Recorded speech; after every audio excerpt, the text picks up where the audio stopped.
Awards Watch says Liam Neeson is at his best. Don't miss In the Land of Saints and Sinners. Having left his dark past behind, retired hitman Finbar Murphy, played by Neeson, leads a quiet life in a remote coastal Irish town. But when a menacing crew of terrorists arrive, Finbar is drawn into a vicious game of cat and mouse, forcing him to choose between exposing his secret identity or defending his friends and neighbors. In the Land of Saints and Sinners, from Samuel Goldwyn Films and Sony Pictures Home Entertainment. Watch it now on digital. Rated R. You ever get the feeling the city walls closing in, the concrete jungle suffocating your soul? You crave wide open spaces, the chance to connect with nature, maybe chase some elk, fish a private stream. Well, listen up. There's a whole world out there, and finding your own piece of it just got easier. Head over to land.com. They've got ranches, forest, mountains, you name it. Search by acreage, location, the kind of hunting or fishing you dream of. Land.com. It's where the adventure begins. The NFL Draft is now officially open. This is draft season. The 2024 NFL Draft is in the books. It's all brought to you by Moody's. Decode risk, unlock opportunity. Visit Moody's.com to learn more. I am John Schmeelk, joined as always by Tony Pauline from Sportskeeda, where you can find all his written work. And by the time this is up, I'm sure there'll be something on there about a draft recap from Tony. So make sure you go check that out. Hey, Tony, we're going to recap the draft here. We're going to try to touch on all the teams in some way, shape, or form if we can. But we'll go through guys that fell, guys that maybe went a little high. We'll go through teams we liked, teams we didn't, and we'll try to get to as many teams as we can here as we recap the 2024 NFL Draft. And this is not our final episode before we take a little hiatus. Tony will have his 2025 watch list coming your way in the second week of May. That'll be our final episode before our break until the end of August. So, Tony, just give me your overall take here. We're finally at the end of the process. You've gone through a ton of these. What does it feel like for you to have a year of work kind of in the books now as the 2024 NFL Draft is all wrapped up? I think the most fun part, or the best thing, is when I plug in a guy, like as we're going through the draft tracker, I'm plugging in what selection they are, and when you get down to like 179 or 180, and it's actually the guy who's the 180th selection in the draft is actually the 180th guy on my board, I'm quite happy. Of course, when the 138th player on my board is the 65th player selected, I'm like, well, somebody's wrong here. We'll see what happens. Yeah, absolutely. So why don't we start there, Tony? You and I were both a little surprised about some of the guys that fell in this draft that we weren't expecting. Why don't we go back and forth here? Why don't you go first with your first guy that you were a little surprised fell a little bit? Well, I think you got to go with A.D. Mitchell. I mean, a lot of people thought he was going to be a first-round pick. He ends up in the late part of round 2 to the Indianapolis Colts. By now, Chris Ballard's rant is a little bit viral, but I don't agree with Chris Ballard. There's a reason why A.D. Mitchell fell as deep as he did, and a lot of lesser-rated receivers were selected before him. And the fact is he didn't interview well. There were a lot of questions about him. He really hasn't improved his game since his freshman season. And every time I watched the film and I expected more, I kept going back to that freshman year at Georgia to justify, okay, he's a late first-round pick. But I think it was a combination of the poor interviews and the less than expected results on the field is why A.D. Mitchell fell into the late part of round 2. Yeah, I agree with the concept in general from Chris Ballard with unnamed sources and stuff. Right. Put your name on it. I agree with that. But A.D. Mitchell is also a player. And I love A.D. Mitchell. I had him as a borderline first round guy here. So I'm a big A.D. Mitchell fan. But when he outright says in public at the combine that I didn't run hard on plays, I didn't think I was getting the ball. That's not anonymous sources. That's the guy saying it at a press conference. Those are two very different things. All right, I'll throw two wide receivers out there, Tony, just to kind of stick with the wide receiver. I know you have another one as well. That's really low-hanging fruit that I'm 100% behind, but I'll let you take him. I was surprised Devontae Walker got to the 4th round. I thought that was a little tardy for him. I thought he was more of a 3rd-round pick. And then Malik Washington going all the way in the 6th round. Now, I think he found a really nice landing spot in Miami. I think he's going to do well in that system. But for a guy that was so productive, I know he's a little short. I know it was only 1 year of production. I thought he could have snuck into the 4th or 5th round. I think with Malik Washington, I mean, remember the whole story. He had to come back to North Carolina. He didn't want to be away from home, so he had to be closer to home. I think that's a concern for some teams. he ends up with Baltimore. I mean, which is very close to home. So it was a great pick by Baltimore. Hopefully, Walker's okay with it. As far as the Virginia receiver, I mean, he's explosive. He's incredibly quick. He's a great route runner, but he's 5'8". And I think a guy like that, if you watch, I mean, Taj Washington, was still on the board. Those shorter guys seem to have gotten pushed down a bit. You're right, and then you have a receiver that to me went way too late. But I'll let you start, and then I'll pile on.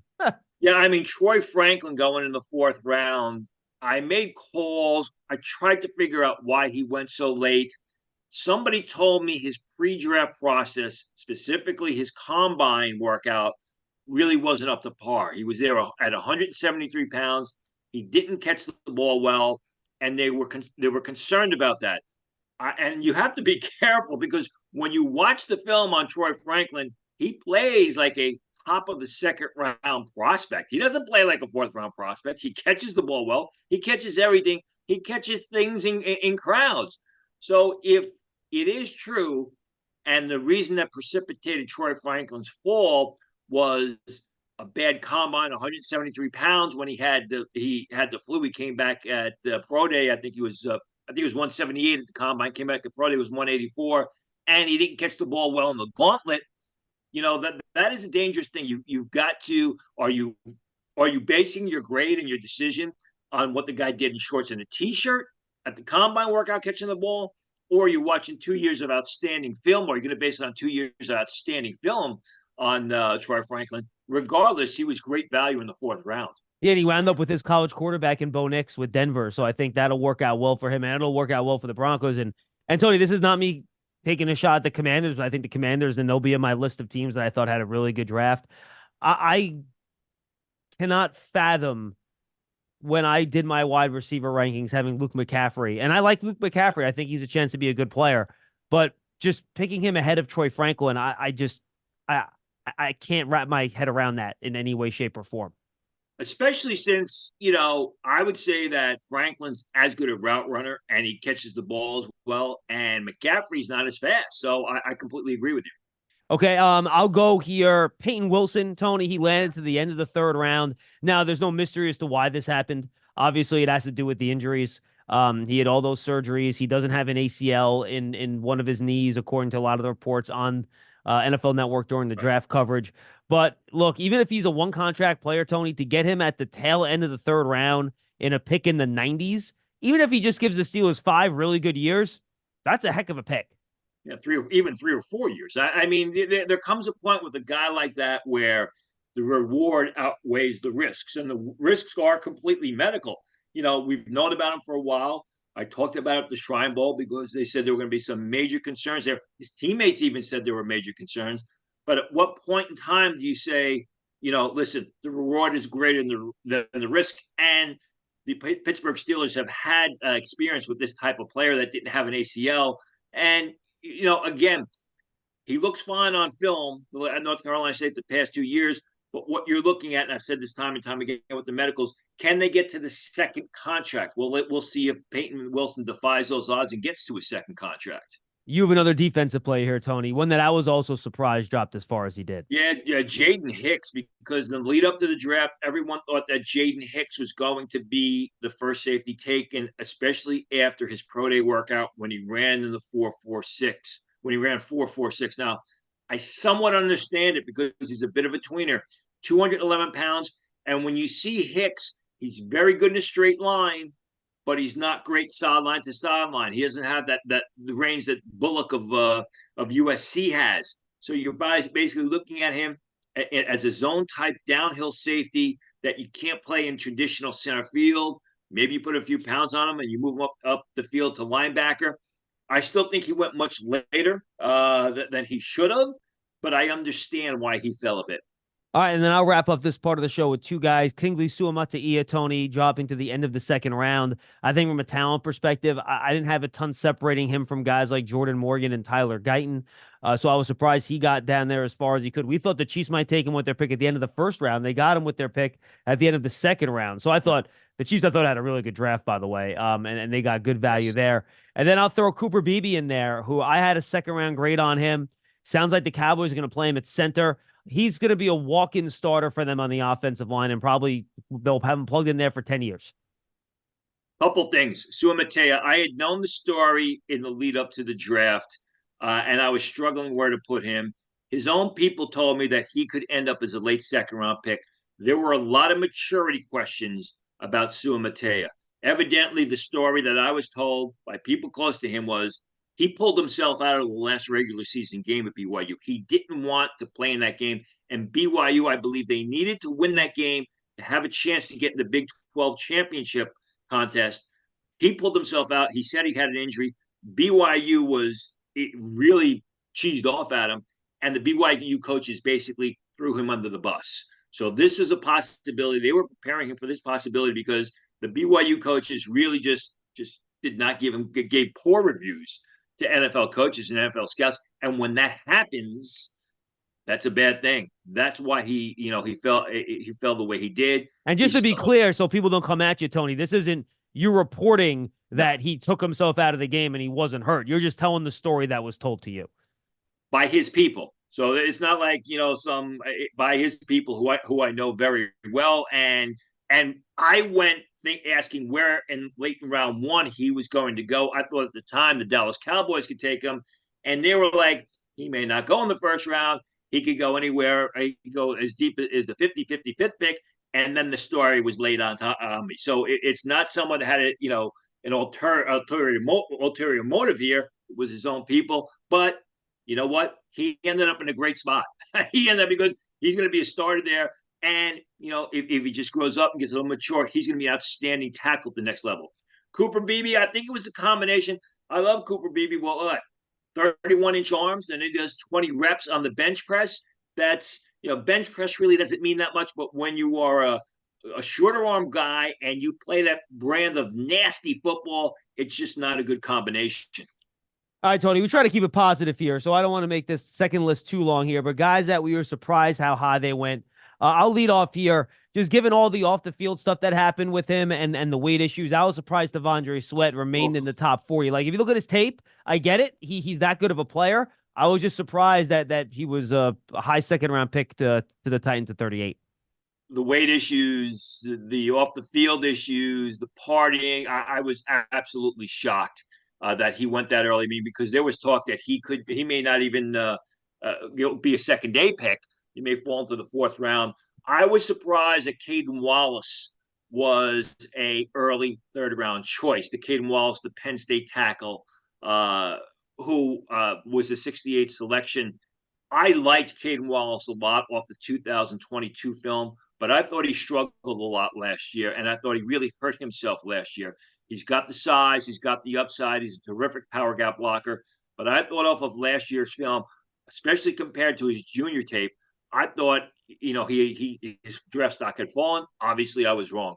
Two guys at the I'll even give you three just real quick, Tony, top of the second round that I was surprised, and I'm a big fan of this player. I like him a lot.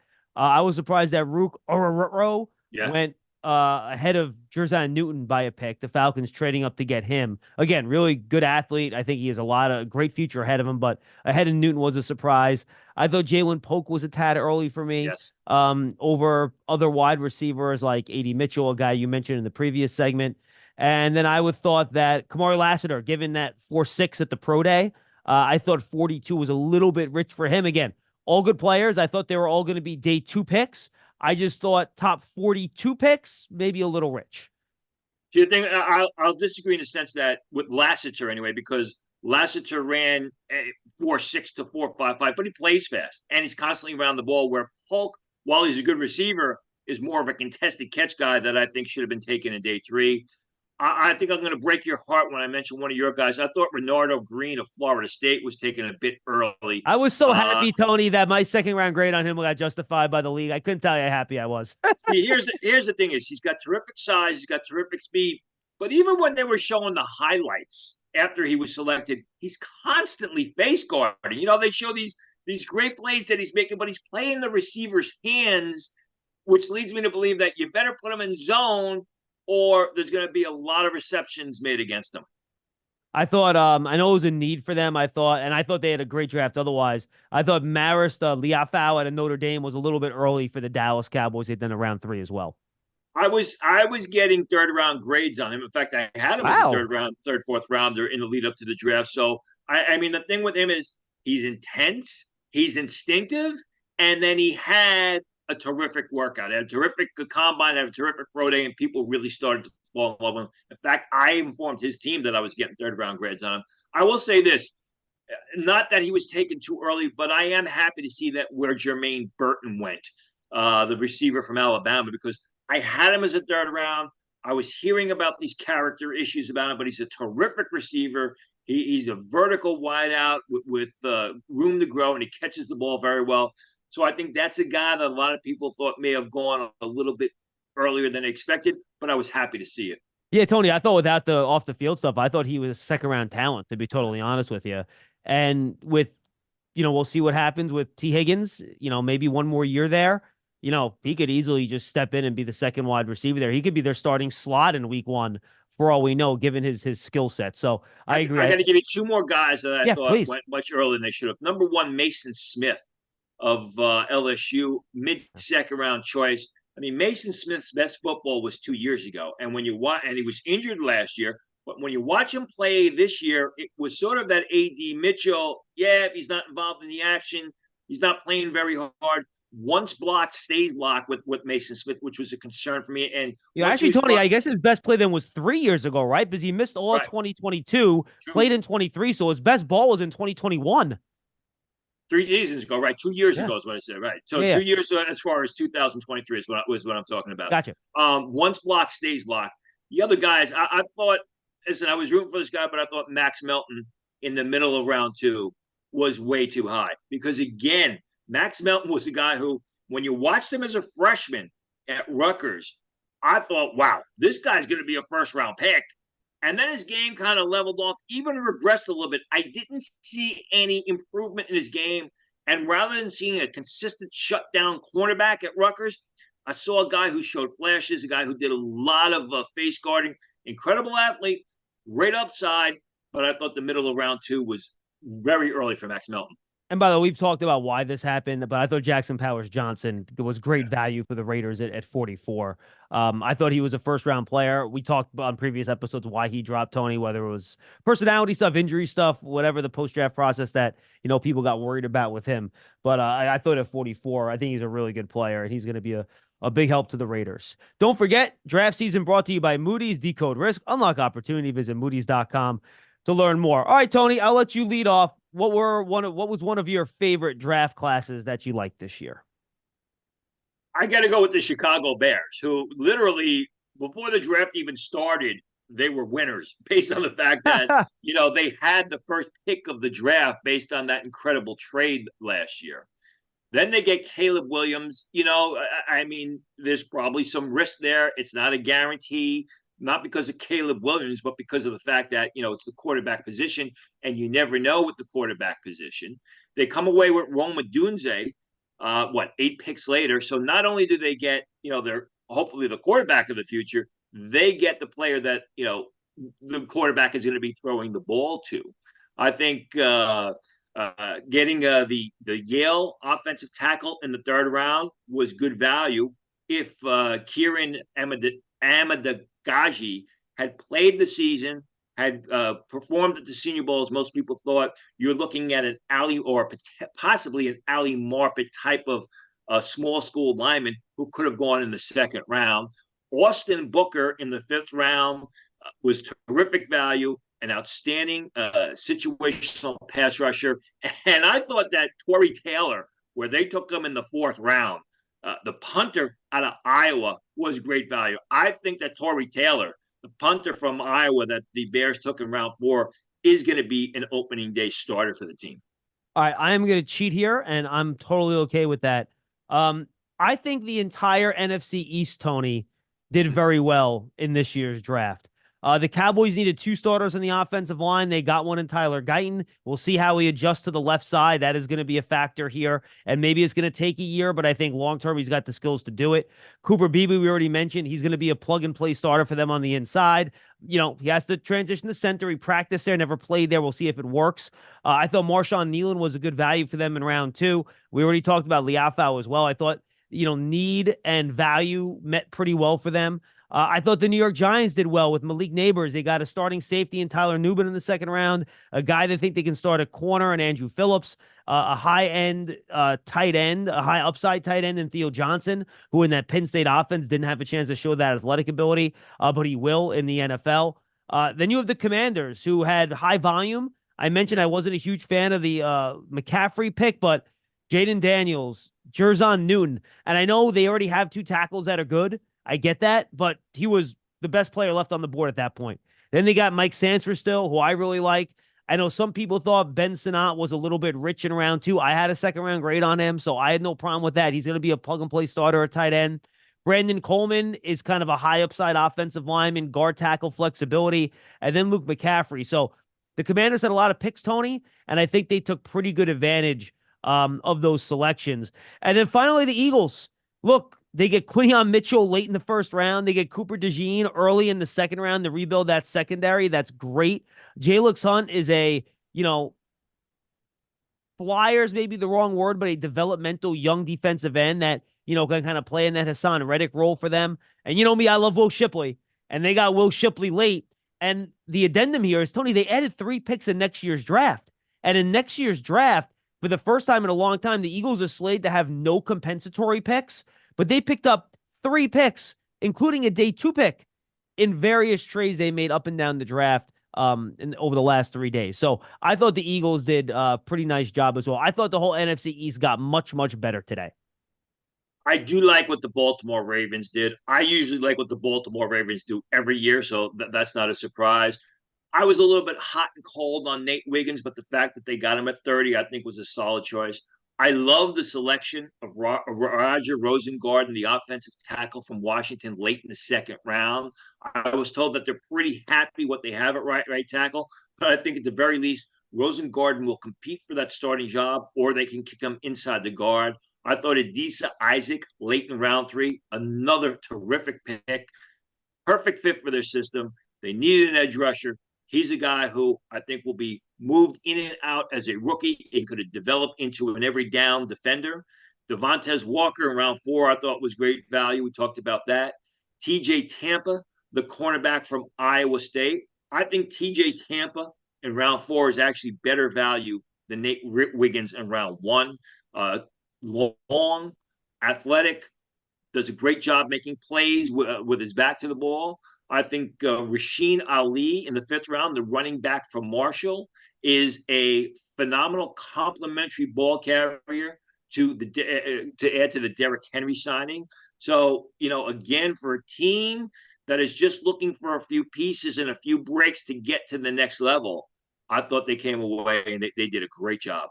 Yeah, and look, they somehow figure out a way to just sit there and pick, and like TJ Tampa's there on day 3, and Devontae Walker's sitting there on day 3. The way that they can just somehow sit there and just wait for really good players to fall to them, Tony, it's really unbelievable. I want to highlight a team in their division. I thought the Steelers had a wonderful 3 days. Talk about understanding what you want to do as a franchise and drafting players to fit that identity, Tony. I thought they did that beautifully with their draft. They rebuilt their offensive line in one fell swoop. Round 1, Troy Fautanu, guard or tackle, doesn't matter. I imagine he's going to be a tackle for them. Zach Frazier, walk-in starting center. Mason McCormick's one of my favorite in round 4. I think he's going to be a starting guard for them. We talked about Peyton Wilson as a steal in round 3. Roman Wilson in round 3, I think, is good value, Tony. I think he's going to fit right into that Deontay Johnson spot with him getting traded to Carolina in the offseason. And I like Logan Lee out of Iowa. I think he can be a pretty good upfield, versatile defensive lineman that can move around a little bit. I thought the Steelers picked to their personality. I think they got some really good players in there. They fit some needs. And I just think how the Steelers want to play, and this draft was just like a big exclamation point on the type of players they want and the way they want to play the game. Yeah, Lee's got to get a little bit stronger. I mean, Roman Wilson, a Hines Ward type of player. A blocker. He's a blocker too. the interesting thing about Fatano is we're going to have to wait and see down the road. Did they looking at the rest of their draft, and it's kind of tough to do it because you did. I'm sure they didn't. I know they didn't think Zach Frazier was going to be there in the second round. But watch Quinn Mitchell with the Eagles versus Fatanu with the Steelers. See how that plays out because they passed on Quinn Mitchell to get that interior offensive lineman. Then they were able to come back in round 2 and get their center, and then get Mason McCormick in round 4, who is a prototypical Steelers type of blocker, Steelers type of pick. So that'll be interesting contrast to watch over the next couple of years. I talked before about how the Ravens, they're a team that needs a few pieces, yet every year they pull off an outstanding draft. You got to love what the Kansas City Chiefs did. I mean, this is why the Ravens and the Chiefs are competing for titles or winning titles every year. I mean, the Chiefs flip-flop with Buffalo and then take Xavier Worthy when everyone and their mother thought that the Buffalo Bills were going to take Xavier Worthy for themselves. I mean, just to add another lethal threat down the field. He doesn't have to be a number 1 receiver. You line him up in the slot. You put him in motion before the snap of the ball. You line him up back off the line of scrimmage. You know what he did at the combine, and he plays to that speed. Talked about Sue Mattia. I thought getting Jared Wiley in the 4th round was great value. A developing tight end who, when Travis Kelce eventually retires, which is probably going to be sooner rather than later, you could stick him right in. Hunter Norzad, who they selected in the 5th round. Hunter Norzad's going to make their active roster this year as a backup interior offensive lineman and will eventually take over to be the Kansas City Chiefs starting center. I think Kamal Hayden was also a real good pick in the 6th round. Has a high upside, excellent size, good athlete, had an injury last year, which really, stunted his development and pushed him down. And listen, when was the last time we saw a Tennessee player who was pushed deep in the draft because of an injury, because of medicals, that the Kansas City Chiefs selected and then went on to be an outstanding player? And Tony, they had so many picks. You expect one of them to be a dud. I thought the Arizona Cardinals did a really nice job in this draft. Marvin Harrison Jr. at 4, that goes without saying. Darius Robinson at 27, a big, versatile defensive end. They needed that. You thought Melton was a little high at 43. He was a little high for me, too. I had him, I think, in the high 50s on my board. But good player. Trey Benson around 3, I thought was good value for them. He'll be a good pairing with their power back Connor. He's more of a speed guy. We talked about how much we liked Isaiah Adams at the Senior Bowl as a 3rd-round pick. Tip Ryman, a blocking tight end that I think fits well next to Trey McBride with some upside as an athlete. Elijah Jones, a lot of people like him, the corner out of Boston College. And then I like Xavier Thomas in round 5. I know he's never met his potential and produced to that level of Clemson. He's an older prospect, but I think in round 5, it's worth the roll of the dice. We both like Christian Jones as a right tackle at the Senior Bowl. He's not the most athletic guy, but I think he's a chance to play in this league and be, at worst, a really good swing tackle. So I thought the Cardinals, given their high volume of picks, Tony, I think they did a pretty nice job. I didn't even mention Dadrian Taylor Demerson, the safety at a Texas Tech. So I think the Cardinals should be pretty happy with the draft haul that they walked away with. You actually didn't mention Taywan Palmer out of UAB, who a lot of people don't know about. I mean, he was the guy we saw at the Shrine Bowl. He goes to 6'1.5", 210 pounds, ran a 4.45 during his pro day and strained a hamstring during his pro day, which he had to stop. I mean, this is someone that no one's talked about. No one really focused on. I had mentioned that he was building momentum. I thought he was going to go in the 7th round. He ended up in the 6th round. Good for him. And that's a guy who I think can make the roster this year. I thought the Raiders did a terrific job. They basically, I think they had to regroup when the Falcons surprised everybody and took Michael Penix. So they regroup, and what do? They get a playmaker at tight end. They get a guy that's going to be another reliable pair of hands for Derek Carr and Brock Bowers. And I think playing indoors in Vegas is really going to benefit Bowers as just a terrific pass-catching tight end who can get down the field, go over the middle, and he's a solid blocker. We talked about Jackson Powers Johnson earlier. I think DJ Glaze in round 3 may surprise people, but there's a lot of love for Glaze in the scouting community. He played left and right tackle at Maryland. I think he's a guy who's going to compete for the right tackle job, could kick into guard. DeCamerion Richardson of Mississippi State. a big, tall, athletic corner in the Raiders mold, has a lot of upside, needs a little work on his game. But again, a year down the road, you're looking at a potential starting corner. Tommy Eichenberg in round 5, tough, nasty, bit athletically limited, but he's got great instincts and he's constantly flying around the ball. And then Dylan Laub in round 6, the running back, pass catcher out of the backfield, return specialist out of New Hampshire, who had a terrific Senior Bowl, ran well at the combine. I mean, you're sort of Swiss Army knife, as you like to say, at the skill positions. You can use him as a situational running back. You can use him as a third down back out of the backfield. You can line him up in the slot. And with the change in the return rules, I think Dylan Laub will do a good job as a return specialist for the Raiders this year. All right, I'll throw one more at you, Tony, and I'm probably maybe I'm being overly positive, but I had a lot of drafts that I really liked this year. I thought teams did a nice job. Bucks, I thought Graham Barton at 26 is a really good pick. Chris Braswell at 57, I thought is a good value pick. They had 2 third-round picks, got one of our favorites, Jalen McMillan, Tyke Smith, who's a plug-and-play nickel, and then Bucky Irving in round 4, who I think is a really nice running back in the passing game that'll really complement Rashad White pretty well. So I thought the Bucks, they didn't have any. They had one extra third in this draft. They didn't have their 5th. I thought they did a pretty nice job. Yeah, I'll go with one more as well. I thought the New Orleans Saints filled needs with good players. You know, they take Fuaga with the 14th pick, going to be a starter at right tackle. I'm sure they would have rather had Fashanu as a left tackle because Jared Penning has not worked out there. But now they'll be, you'll have a starting right tackle, Fuaga. You don't know when or if Ryan Ramczyk is coming back. Kool-Aid McKinstry at the top of round 2. I think he's a starter. I've said nothing but good things about McKinstry. Obviously, he's fallen because of the Jones fracture, but once he gets healthy, he's going to be a dynamite player. They take Spencer Rattler in round 5. I had him as a 4th rounder. A lot of people thought when those first 6 quarterbacks came off the board within the first 12 picks, the happiest guy on the face of the earth was Spencer Rattler because he was going to hop into day 2. Didn't happen for obvious reasons, but he's got a tremendous amount of upside. Jalen Ford, the tough, instinctive linebacker from Texas, had hernia surgery right after his pro day, but he's a guy who I think can play inside, he can play outside.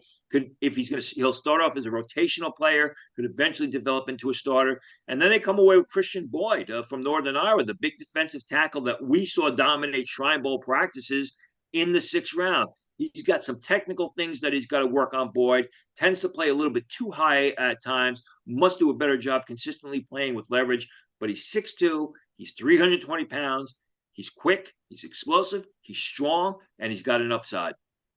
Yeah, and you know what the heck, I'll do one more just because I think they deserve the credit. Packers, Jordan Morgan, 1st round, good pick. Edgerrin Cooper, 2nd round, good pick. Javon Bullard, 3rd round, good pick. Marshawn Lloyd, 4th round, good pick. I just think when you have 4 straight good picks at positions of need, I think you got to tip your cap to them as well.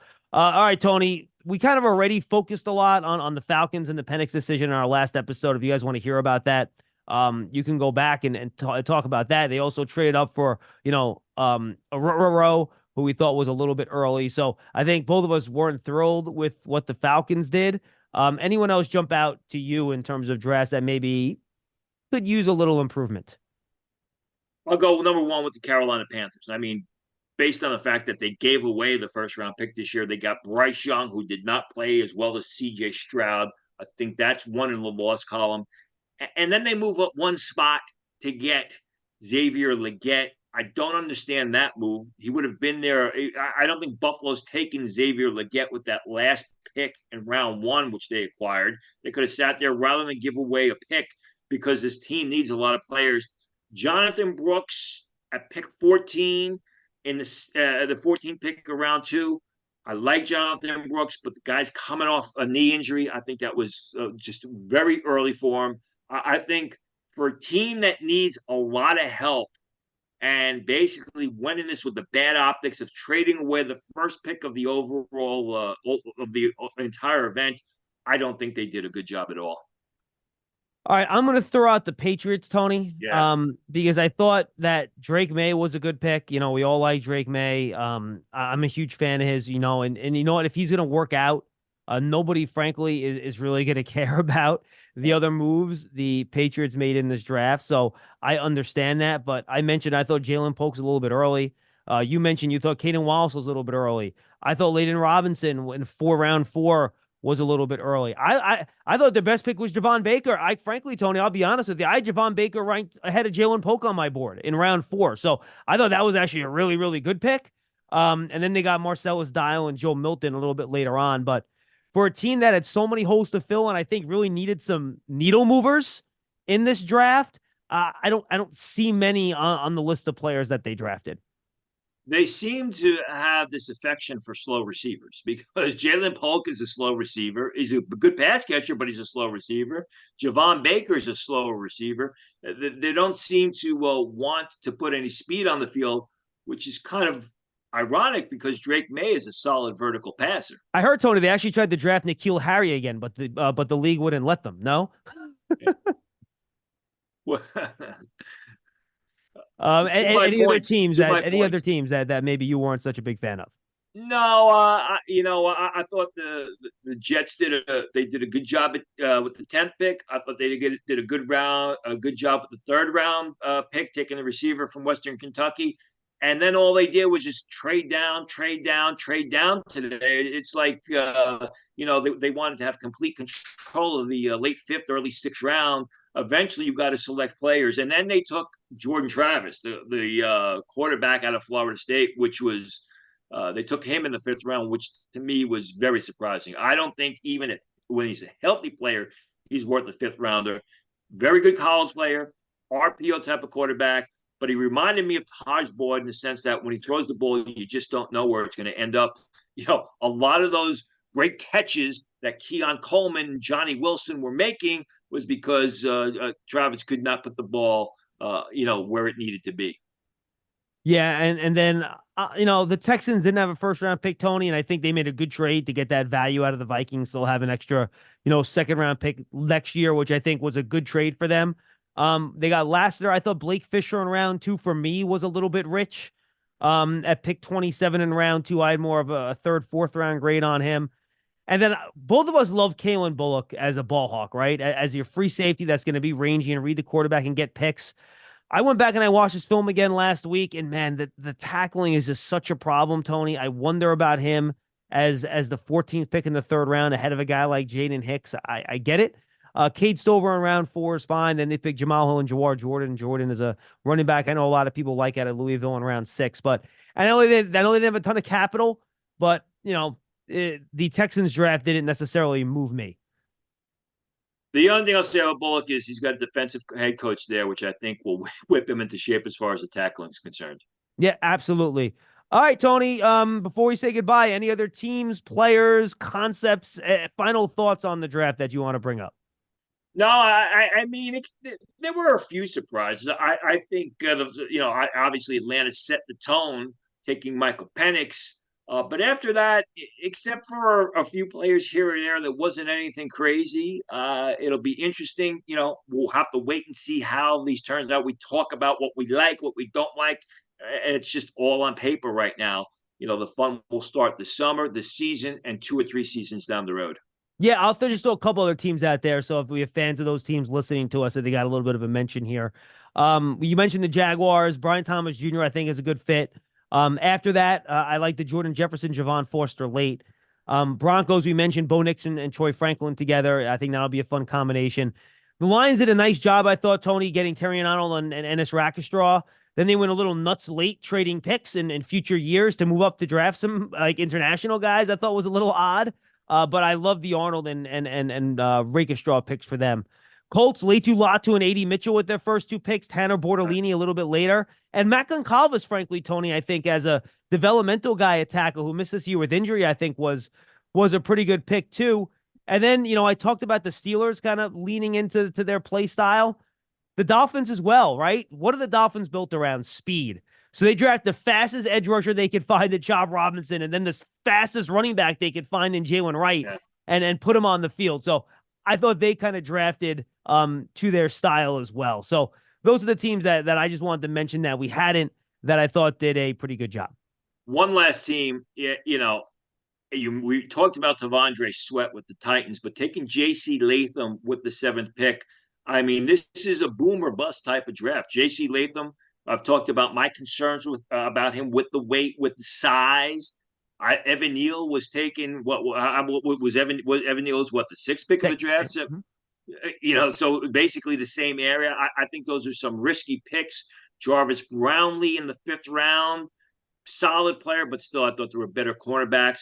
I mean, I see the potential with Latham, with Sweat, Cedric Gray, Jarvis Brownlee, but I also see a lot of risk in those selections.